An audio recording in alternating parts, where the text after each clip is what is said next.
শেষ বিদায়, আবারও নক্ষত্র পতন।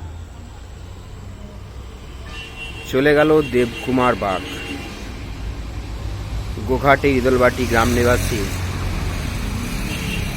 তরতাজা একটি যুবক। কালের মায়া ত্যাগ করে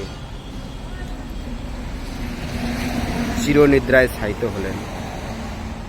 দেবকুমার স্মরণে, শয়নে, স্বপনে, মরণে। মা কাঁদছে, বাবা কাঁদছে, কাঁদছে আপনজন, কাঁদছে তিনটি অসহায় শিশু। এরা 3 ভাই বোন, 2 বোন, 1 ভাই, নাবালিকা এবং নাবালক, যারা এই পৃথিবীর এখনো ভালো করে আলোটুকু, বাতাসটুকুকে চিনতে পারেনি। তারা এখনই পিতৃহারা হয়ে গেল।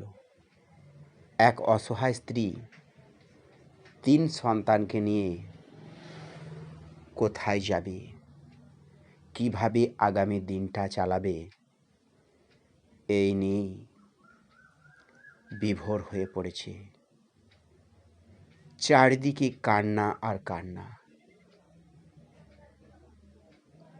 গোঘাটের ইদলবাটি গ্রামের বিশিষ্ট ব্যক্তিত্বের অন্যতম সতীয় হারাধন বাগ মহাশয়ের পুত্র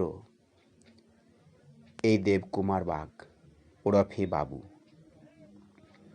কয়েকদিন আগে আরামবাগের উদ্দেশ্যে বাইক নিয়ে যাচ্ছিলেন। পথ দুর্ঘটনায় গুরুতর আহত হন। তারপর আরামবাগ হসপিটাল, ওখান থেকে স্থানান্তরিত করা হয় কলকাতা।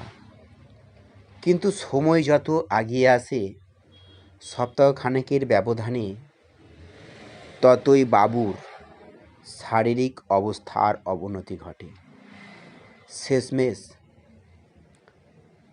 সলিল সমাধি ঘটে গেল। 21শে ডিসেম্বর অর্থাৎ 4ঠা পৌষ, বৃহস্পতিবার।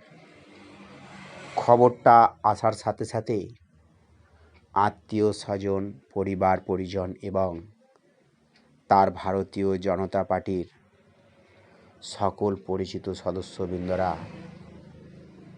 ভেঙে পড়েন। চলতি বছর পঞ্চায়েত নির্বাচনে সক্রিয়ভাবে এই দেবকুমার নিজ গ্রাম ইদলবাটি বুথ থেকে ভারতীয় জনতা পার্টির প্রার্থী হিসাবে দাঁড়িয়েছিলেন। এলাকায় তার সুনাম ছিল ভালো, ইলেকট্রিক মিস্ত্রি হিসাবে। আচার ব্যবহার সবার সাথেই কম বেশি ভালো করে গেছেন।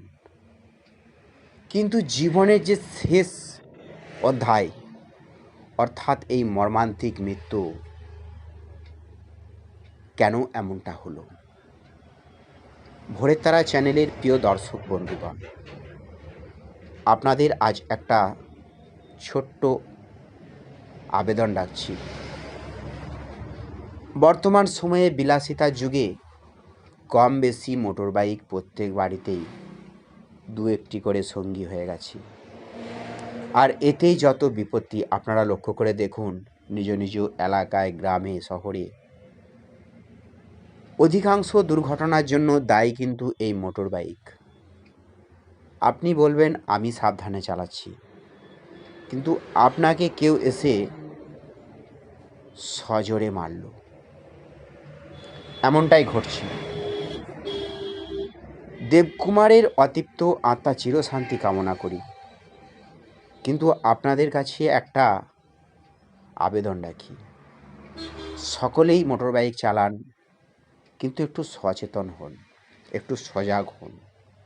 প্রাণটা নিজের। আপনারা বিশ্বাস করতে পারবেন না, এই ইদলবাটি গ্রামে চলতি 2 বছর সময়ে 3টি প্রাণ পথ দুর্ঘটনায় গেল। তার মধ্যে অন্যতম এবং শেষ এই দেবকুমার বাগ।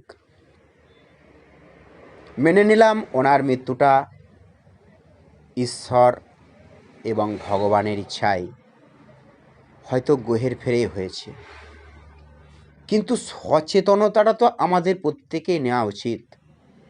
এটা কি অস্বীকার করতে পারেন? নিশ্চয় না।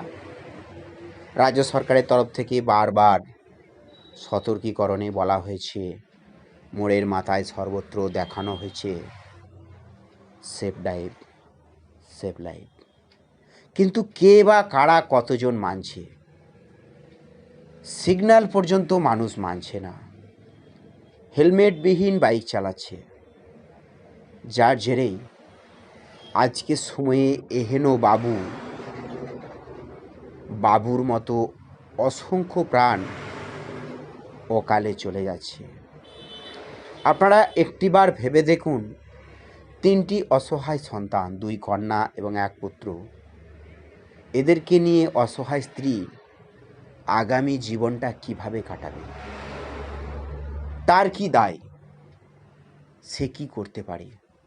কার দুয়ারে যাবে? এক মুঠো অন্ন, বাসস্থান, ছেলে মেয়েদের পড়াশোনা, ছেলে মেয়েদেরকে যোগ্য করে তোলা, ইত্যাদি ইত্যাদি। এই বাবু ওরফে দেবকুমারের একটি চায়ের দোকান ছিল বেঙ্গাই বাজারে চৌমাথায়। বর্তমানে সেটিও বন্ধ আছে। ভোরে তারা চ্যানেলের তরফ থেকে দেবকুমার বাগের স্মরণে ভারতীয় জনতা পার্টির একনিষ্ঠ এক সদস্যের অকাল প্রয়াণে গোঘাটের বরুল মা তারা মাতৃ আশ্রম কর্তৃক প্রচারিত এই ভোরে তারা চ্যানেলের তরফ থেকে রইল গভীর সমবেদনা। তুমি রবে নীরবে। নমস্কার।